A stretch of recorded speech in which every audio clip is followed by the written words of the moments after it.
can get these 3 things right, your YouTube channel can explode. So in this video, I'm going to take my last 6 years of experience and break it down into a 3-part framework for how I would start a YouTube channel if I were to start today. Alright, so we are going to break this up into 3 separate stages. And if you are new to YouTube, maybe just starting out, you'll start at stage 1. Stage 1 is about getting started. So if you're just starting out on YouTube, a huge hurdle for you is going to be just getting a YouTube channel going. That's stage 1. We're going to do it by putting out 5 videos. Now, of course, before you can put out videos, you need to create a YouTube channel. So go ahead and do that. Put some artwork on it that you like, maybe from canva.com, and just get started with a YouTube channel. Then we're going to put out 5 videos. Okay, so these 5 videos are really just about getting the ball rolling. So these could be any types of videos. They could be short YouTube shorts, which are videos less than a minute long. They might be just you talking to the camera about a particular topic or something interesting to you. Or they may be more sophisticated where you're using editing software, paid software like what I use, Adobe Premiere or Final Cut. Or you could use a free software like Shotcut. The point of stage 1 is just to get something going, to get the juices flowing, to go ahead and jump into the shallow end and see what this YouTube thing is all about. It's just about putting out 5 pieces of content. Now this content, if you're just starting out, guess what? Good news, you're not gonna be good at first. The first 5 videos are probably gonna kind of suck, okay? Okay, now this is very important. As you're putting out these 5 videos, you're going to actually do it in reverse. You have to do the research to find out, wait for it, what people are already searching for. If you want to know how to do this YouTube keyword research, check out that video above. But if you're just starting out, I would really try to find a low competition video with at least 1,000 monthly searches. So do that 5 times, 1 a week. Test the waters and say, is this something that I could really see myself doing? Are you willing to put a video out every week for the next couple years? So if I were you, I would pick a topic or a niche, pick something that you're interested now and you think you'll be interested in 5 years from now. If you want to know how to pick a niche, watch that video right there. You may be thinking to yourself, well, what is my niche? Why would anybody watch my videos? What if nobody does watch my videos? How is my family and coworkers going to react to the fact that I have a YouTube channel? You may not know how to hold a camera. You may not know how to edit video, how to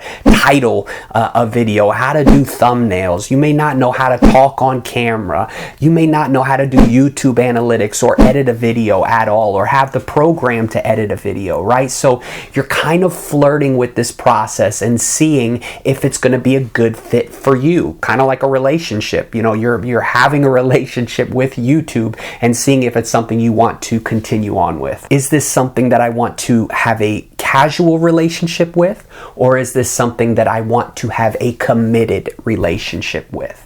This thing called YouTube. Am I willing to invest time, energy, talent, and money into this thing? Or am I just going to do it every now and then? A committed relationship with YouTube is you saying, hey, I want to commit to this thing once a week. I'm going to put up videos because I want to teach people. I want to reach people. I want to build a brand, or I want to have passive income so I can spend more time with my family, or a combination of all of those things. I mean, think about planting a tree, right? You can't plant a little baby tree and never water it and never put it in, never put it in a place where the sun is going to hit it, never put compost or fertilizer on it and expect it's going to grow into this huge tree. So that tree is going to require some water. That tree is going to require some compost or fertilizer. That tree is going to require that TLC. Maybe you sing a little song to that tree every now and then. Just kidding. Now, once you decide to take YouTube seriously in a committed relationship, which I'm assuming if you're still watching that you've made that decision,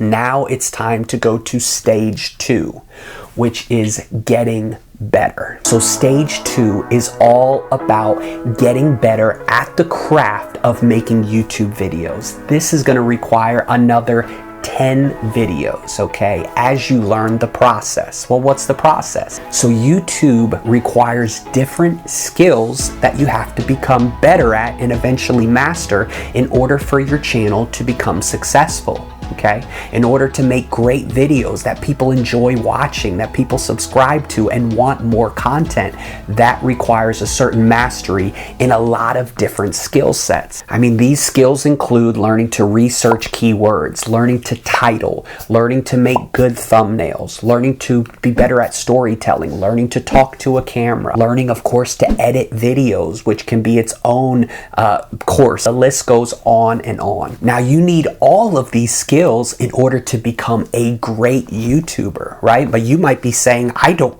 know how to do any of those things. I don't know how to hold a camera.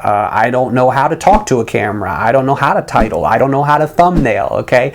All of these different skills. I don't know how to edit video. What do I do? Well, the good news is that there is free content on, guess what, YouTube, on how to do each of those different skills. And so you can start not knowing anything and you can become proficient at it. And that's what this stage 2 is all about.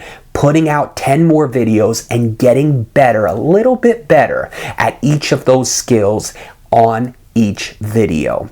And Mr. Beast, the biggest YouTuber around, he says that on each of his videos, he just wants to get a little bit better. And he actually invites what can be very tough for artists or creators, which is criticism. He actually told his friends, you know, I want you to rip apart these videos. Tell me how I can make them better. Because ultimately, his goal was making the best videos in the world.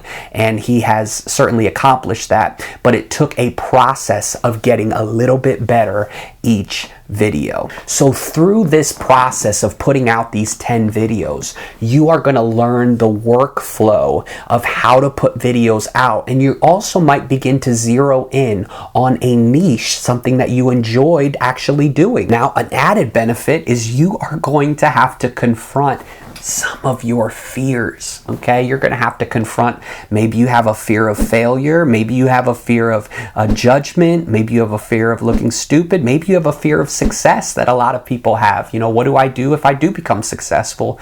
And so you are going to be confronting these fears in the process, so it's also going to build character as well. By the way, if you are getting value from this video, if you're enjoying this video at all, please hit the subscribe button and hit that thumbs up as well. Apparently it really helps with the algorithm. Thanks. So stage 3 involves 3 things that you really need to. If you master these things, your channel will be on fire. It will be a monster channel and you'll be on your way to passive income. So what are those 3 things? The 3 things are, number 1, getting people to click. Okay, this is through your titles and thumbnails, right? Number 2, getting people to watch, or watch time, or retention.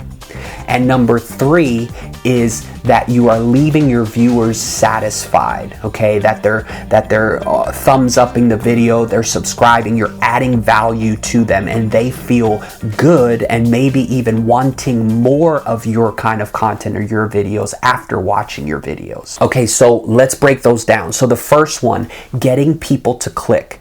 Okay, this involves, again, going on something like vidIQ.com, searching for things that people, looking on keywords for things that people are already searching for. So there's already an interest there. And then writing a compelling title and putting an intriguing thumbnail, right, that they are going to click. Because how can you have a successful YouTube channel if no one clicks, right? You need to earn the click. So there's a lot of great ways to put together titles, a lot of different strategies. One of them that I like is that you want to leave kind of something unanswered in their mind, or a hole, you know, that they have to kind of fill in, or an itch, you know, give them an itch that they just need to scratch. And so, well, what does that mean? So just an example, do this one thing on YouTube and go viral, okay? Well, what's the one thing? Everybody wants to go viral, right? Hey, you want to go viral? So So what's the one thing that I can do on YouTube to go viral? Okay. And then you have to, of course, satisfy them with that one thing, right? So I wouldn't recommend doing that unless you do actually know one thing that's going to make everybody go viral, right? So otherwise it's just clickbait, right? Somebody clicks on your video and then they're like, this is stupid. They click off of it. That's not going to help you with YouTube in the long run. So don't do that. Always try to over deliver and minimally deliver on whatever you said in the title, and always try and over deliver. So give them a little bit something extra. So if you said in your title, you know, the one thing that'll make all of your videos go viral, hey, you better deliver on that one thing. So those are the sort of ideas though that, you know, maybe you even scroll past, and then later on you're kind of thinking about like, oh man, I do want my YouTube channel to blow up. What is the one thing? And you might go back to it later on and click on it. And I recommend actually taking a screenshot if you come across, not that title, because that's going to be hard to satisfy, but if you come across great titles or great thumbnails, take a screenshot of it or take a photo of it and log it in your phone under a certain folder like best thumbnails, and you can actually mimic those or model those and see what was it about their thumbnail, what was it about their title that made me want to click on it, and then learn the philosophy behind it, because it can all be learned, and then you can do that same thing in your own titles and in your own thumbnail. That brings us to our second key, which is watch time. Getting viewers to watch more of your video. So YouTube's job is to deliver the right video to the right person at the right time. So if someone is watching a lot of your video, that is showing YouTube that they are getting continuous value from your video, and that is going to make them more apt to want to push your content to other viewers. Another thing Mr. Beast says, he says, anytime you think of the word algorithm, replace algorithm with audience. Okay, so you shouldn't ask the question, I wonder if the algorithm would like this. You ask the question, I wonder if my audience would like this, right? Because YouTube's job is to cater to its audience with the right videos that they prefer to watch, okay? Because the longer that the viewer stays on their platform, they can run ads and make more money, and it's beneficial for them. So they want to keep the viewer on their platform the longest. So if it's your video that is keeping that viewer on their platform, and people are clicking even other videos as well, it's keeping those people on the platform longer, they are going to push your content out. And the third key is your viewers being satisfied, and that's a little harder to quantify, but YouTube has their own, again, algorithms or systems, whether that's through likes and subscribes or shares or comments, to determine whether the viewer is satisfied. Check out this other video where we go over the 4 editing secrets that small channels learn too late.